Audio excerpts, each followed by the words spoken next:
आज हम सिविक्स में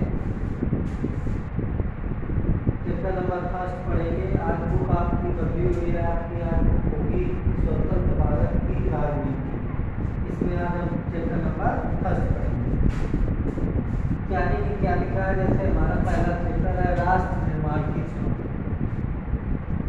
जैसे हम ये माने जब एक राष्ट्र निर्माण की चुनौती या हम यूँ समझे कि जैसे किसी घर का कैंडिडेट अपने घर को, जो घर का गार्जियन होता है, वो अपने घर को कैसे मैनेज करता है, यानी किस प्रकार की जरूरतों के अनुसार अपने घर को मैनेज करता है। उसी प्रकार से राष्ट्र भी एक घर है और उस घर के रूप में इसका जो मुख्य लोकतांत्रिक नेता होता है वो कैसे इसको मैनेज करता है, इसके लिए उसे बहुत सारी चुनौतियों का सामना करना पड़ता है। हम जाने और समझे इस चैप्टर के अंतर्गत नए राष्ट्र की चुनौती। हम नए राष्ट्र की चुनौती के बारे में बात करते हैं तो किसी भी राष्ट्र के लिए ये बहुत बड़ा ही मुश्किल होता है कि नए राष्ट्र की चुनौतियाँ या चुनौतीपूर्ण हो सकती है, या किसी भी राष्ट्र को नए सिरे से कार्य कर पाना एक बहुत बड़ी चुनौती होती है। बहुत बड़ी मतलब यानी दिक्कतें होती हैं उनमें। जैसे हम बात करते हैं भारत के बारे में। भारत जब आज़ाद हुआ 15 अगस्त 1947 में, तो आज़ादी हमें 14 अगस्त और 15 अगस्त के मध्य रात्रि के बीच में मिली। तो उसे आज़ादी के समय जो पंडित जवाहरलाल नेहरू जो हमारे नेता थे उस समय, उन्होंने पहला यानी भाषण दिया लोगों के सामने, जो भाग्य मधु जिसको कहते हैं, एक टाइटल दिया गया उनके यानी भाषण को, पंडित जवाहरलाल नेहरू जी के भाषण को एक टाइटल दिया गया भाग्य मधु की परिचित, यानी ये बोला गया। अब जब आज़ादी तो मिली भारत को 14 और 15 अगस्त के मध्यरात के बीच में, लेकिन आज़ादी मिलने के साथ वो सारी चुनौतियाँ भी आई, चुनौतियाँ भी सामने थी, जो कि पंडित जवाहरलाल नेहरू के भाषण में झलकती थी। क्योंकि भारत एक विशाल देश था, इसमें बहुत सारे विविधताएँ थी, तो उसकी जितनी भी भारत में विविधताएँ थी उतनी ही बड़ी चुनौतियाँ थी कि भारत को एक राष्ट्र कैसे बनाया जाए। क्योंकि आज़ादी बड़े यानी स्वतंत्र भारत में ये सारी चीज़ों को एक साथ यानी संयोजित करना, और वो भी एक शुरुआत के समय बड़ा ही मुश्किल था, एक चुनौती। तो जब पंडित जवाहरलाल नेहरू ने यह देखा कि हमारा गाँव सब लोगों के मध्य धारणा थी कैसे भारत एक राष्ट्र बन पाएगा, क्योंकि यहाँ पर तो बहुत सारी बोलियाँ बोली जाती हैं, यहाँ पर बहुत सारे धर्म हैं, यहाँ के लोगों की संस्कृतियाँ अलग है, सभ्यताएँ अलग हैं, कैसे हम इसको एक राष्ट्र की संज्ञा दे पाएंगे। आज़ादी तो मिली, लेकिन ये आज़ादी मिली तो आज़ादी मिलने के साथ 3 चुनौतियाँ भी थी। एकता के नंबर 3 चुनौती कौन की पहले एक तो नंबर 1 एकता के सूत्र में मानना। भारत को जब आज़ादी मिली तो भारत के सामने सबसे बड़ी चुनौती थी यानी एकता, यानी एक सूत्र में सभी लोगों को बांध करके चलना, कि हम सारे भारतीयों को एक साथ लेकर के चले, चाहे वो किसी संस्कृति के मानने वाले हों, चाहे वो किसी सभ्यता के मानने वाले हों, चाहे वो किसी धर्म के मानने वाले हों, या उनकी रीति रिवाजें अलग हों, उन सबको एक साथ लेकर चलना भारत जैसे विशाल देश के लिए या भारत जैसे देश के लिए बहुत बड़ी चुनौती थी। कैसे उनमें एक संचार रोका जाए कि उनको एकता के सूत्र में बांधा जा सके सभी लोगों को।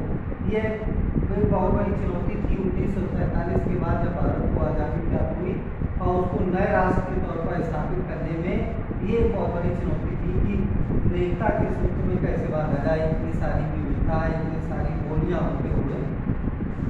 फिर जब और उनको तो क्या ये संभव था कि हम उनको एक राष्ट्रवाद से बांध सकते थे, अगर एकता के सूत्र में हम सभी को पिरोना चाहते थे तो उस समस्या को क्या हम राष्ट्रवाद के सूत्र से मान देते, यानी हम एक राष्ट्रीयता का एक उदाहरण देते, राष्ट्रीयतावादी बताते और हम सभी को एक राष्ट्र में बांध देते, या हम सभी को एक साथ ले आते। फिर दूसरी चुनौती थी हमारी, दूसरी चुनौती थी लोकतंत्र को कायम करना। इतने बड़े विशाल देश में, जनसंख्या के आकार वाले देश में लोकतंत्र को कैसे यानी स्थापित किया जाए, कायम किया जाए, क्योंकि उस समय भारत में अनेक राजा महाराजा थे, उनके अलग अलग यानी नियम कानून थे अपने क्षेत्रों में, तो उनको कैसे एहसास कराया जाए और कैसे सारे नागरिकों को बगैर किसी भेदभाव के और उनके हित उनके हित के कार्य करने के लिए हम यानी लोकतंत्र को कायम करेंगे।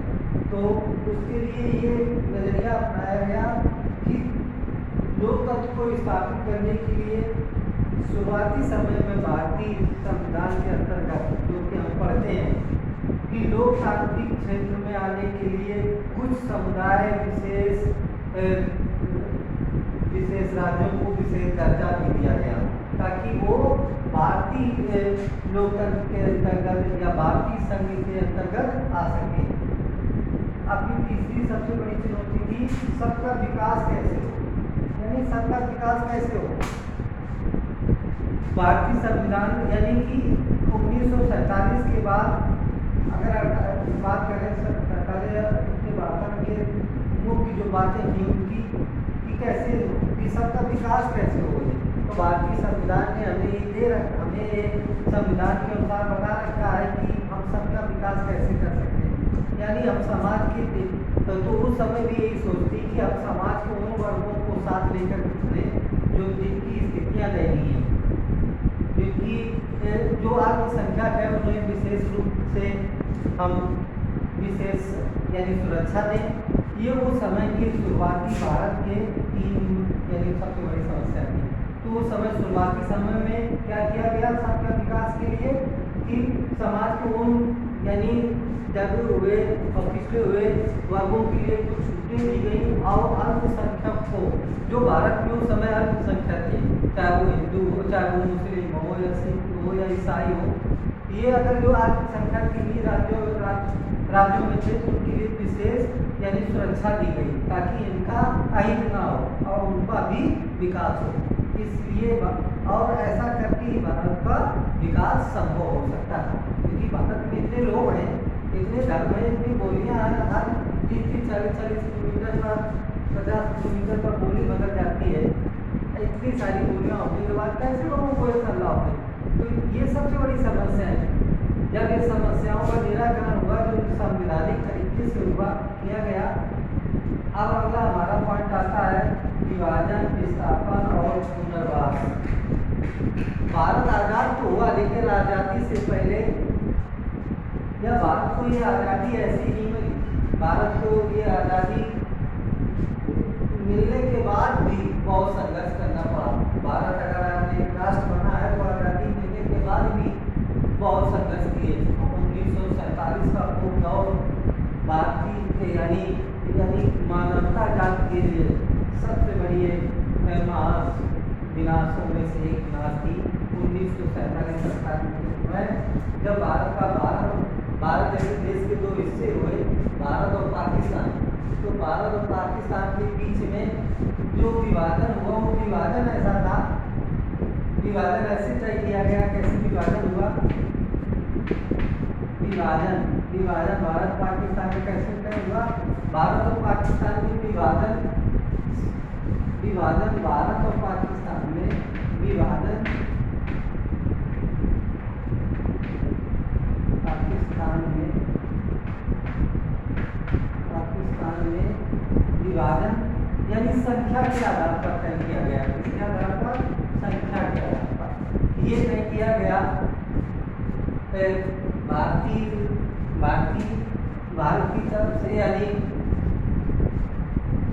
जो नेता था उस समय के और पाकिस्तान की तरफ से नेता, ये तय हुआ जो कि भारत के क्षेत्र को ऐसे कैसे बांटा जाए। तो ये फैसला हुआ कि भारत को जनसंख्या के अनुसार बांटना चाहिए। जिस क्षेत्र में मुसलमान अधिक हो उसको पाकिस्तान का इलाका दे दिया जाए या उसे पाकिस्तान बोला जाए। जिस क्षेत्र में मुसलमान अधिक हो, बहुसंख्या संख्या में हो, तो वो पाकिस्तान का क्षेत्र दे दिया जाए, और जहाँ पर हिंदू ज़्यादा हो वो बाकी इलाके दे दिए जाए। तो ये क्या देखा गया, तो पाकिस्तान दो हिस्सों में बट गया जहाँ पर ज़्यादा मुस्लिम देखे गए। एक तो पूर्वी पाकिस्तान और पश्चिम पाकिस्तान, ये दो हिस्सों में बट गया। जैसे लाहौर इलाके हैं, ये एक को पश्चिम बोला गया, एक को पूर्वी पाकिस्तान बोल दिया गया, तो दो हिस्सों में बट गए। अब जब इन दोनों के हिस्सों में जो गैप आया, उतनी सारी जमीन, उतने सारे हिस्से भारत के हो गए, क्योंकि फिर जो बचे हुए स्थान थे वहाँ हिंदू ज़्यादा थे। तो ऐसे संख्या के आधार पर भारत और पाकिस्तान का विभाजन हुआ। विभाजन और विस्थापन और पुनर्वास। अब विभाजन होने के समय, विभाजन हुआ ऐसे तय हुआ, तो विभाजन के समय सैकड़ों लाखों लोगों को सीमा पार जाना पड़ा। कितने लोगों को? लाखों लोगों को सीमा पार जाना पड़ा। तकरीबन 80 लाख लोग, तकरीबन 80 लाख लोग सीमा पार गए, आए गए, सीमा पार आए या गए। कितने लोग आए गए सीमा पार? 80 लाख लोग। इनमें से जब सीमा पार ये तय हुआ, क्योंकि 1947 तो उस समय महात्मा गांधी कोलकाता में थे, कलकत्ता, अमृतसर और लाहौर में बहुत तेज दंगे हो रहे थे। 1947 के बाद जब पाकिस्तान और भारत का यानी बंटवारा हुआ, तो उस समय कलकत्ता, लाहौर, अमृतसर और लाहौर में तेज दंगे हो रहे थे। तो महात्मा गांधी कोलकाता में यानी जो शरणार्थी लोग थे उनको उनके शिविर में गए थे, उनको समझा रहे थे। उस समय तकरीबन 80 लाख लोग अपने घर वालों को 1947-48 में लोगों को यही नहीं मालूम था कि कहाँ यानी वो पाकिस्तान में है कि वो भारत में है। बस वो आज़ादी की जब अगर बनाया तो वो कत्लेआम के समय भी वो लोग बस सब यानी आपसी भावनाएं बताई दिखाएं। उसमें से तकरीबन बहुत सारे लोग 80 लाख लोग पार गए। जब उनमें से अपने विस्थापन के लिए, तो उस समय 1947 में लोगों को मालूम ही नहीं था कि वो पाकिस्तान में है कि वो भारत में है। तो जब ये विस्थापन हुआ तो लोग इधर से 80 लाख लोग इधर से उधर गए, उनको अपने घर बार छोड़ने पड़े। यानी बहुतों ने तो पैदल यात्राएं की।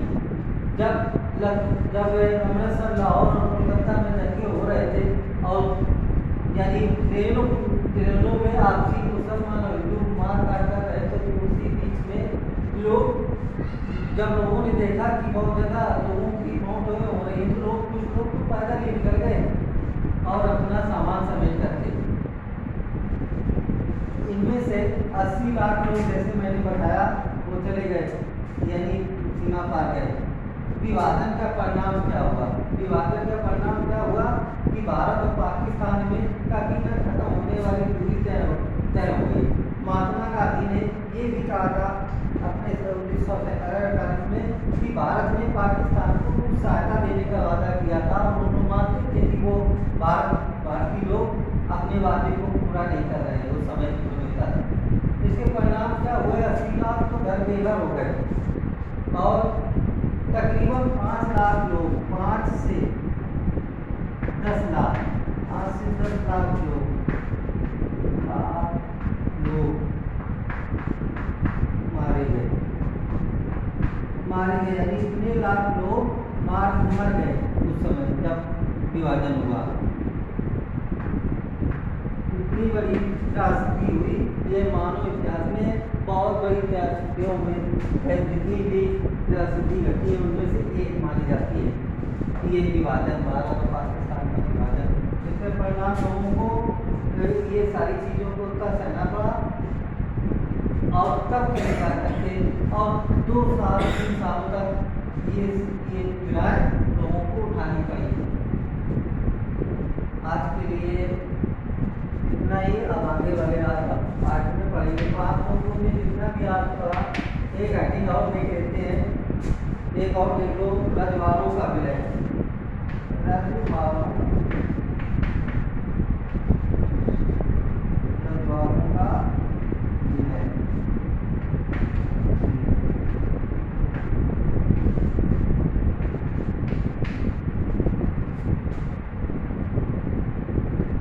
रजवाड़ों का विलय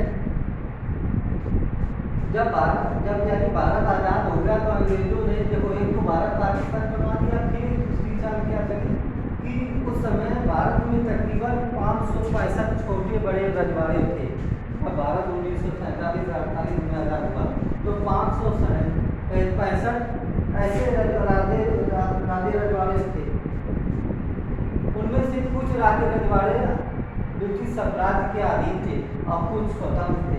तो जो ब्रिटिश साम्राज्य के अधीन रजवाड़े थे वो तो भारत में स्वेच्छा से, वो तो भारतीय साइड या अंग्रेजों ने उनके लिए और सब राजाओं के लिए बोला कि सारे रजवाड़े अब भारत के आज़ाद होने के साथ अब सारे रजवाड़े भी राजा महाराजा सब स्वतंत्र हैं और वो अपनी स्वेच्छा के अनुसार पाकिस्तान और भारत में रहना चुन सकते हैं।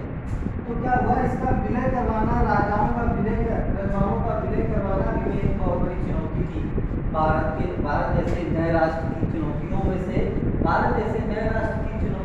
एक रजवाड़ों का विलय करना भी एक बहुत बड़ी चुनौती थी। इसके लिए एक बड़ी सूझबूझ और लगन से रजवाड़ों का कार्य करना था, क्योंकि इन्हीं रजवाड़ों में से कुछ राजा स्वेच्छा से, कोई नहीं स्वेच्छा, अधिकतर राजा या महाराजा स्वेच्छा से विलय ही नहीं करना चाहते थे। वो ये मानते थे कि वो आज़ाद रहेंगे, वो स्वतंत्र रहेंगे। जिनमें से वो समय का जो पहला राजा था वो त्रावणकोर का राजा था, जिसने पहली बार आज़ाद भारत में अपने रखवारे को मिलाने से मना किया। उसके बाद और भी धीरे धीरे करके नवाब और राजा मना करने लगे। तब उस समय के सरदार पटेल ने ऐसा योगदान निभाया, सरदार पटेल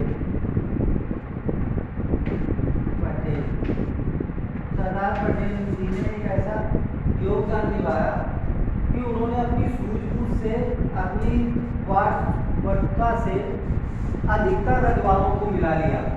कुछ रजवाड़े, कुछ जो राज्य थी जिनको कुछ विशेष छूटें दी गई, जैसे जम्मू कश्मीर का जो इलाका था उसमें कुछ छूटों के साथ भारत में शामिल कर लिया गया। सबसे ज़्यादा मेहनतें करनी पड़ी सरदार पटेल को, तो जम्मू कश्मीर, जूनागढ़ राज्यों को और मणिपुर, इन 3 राज्यों को मिलाने में अधिक मेहनत करनी पड़ी, क्योंकि वहाँ के रजवाड़े जो थे वो तैयार नहीं होते थे। लेकिन सरदार पटेल ने अपनी बुद्धि से, अपने विकास से, अपनी युक्तियों से इतने सारे रजवाड़ों को भारतीय यानी संघ में विलय करवा दिया। ओके, आज के लिए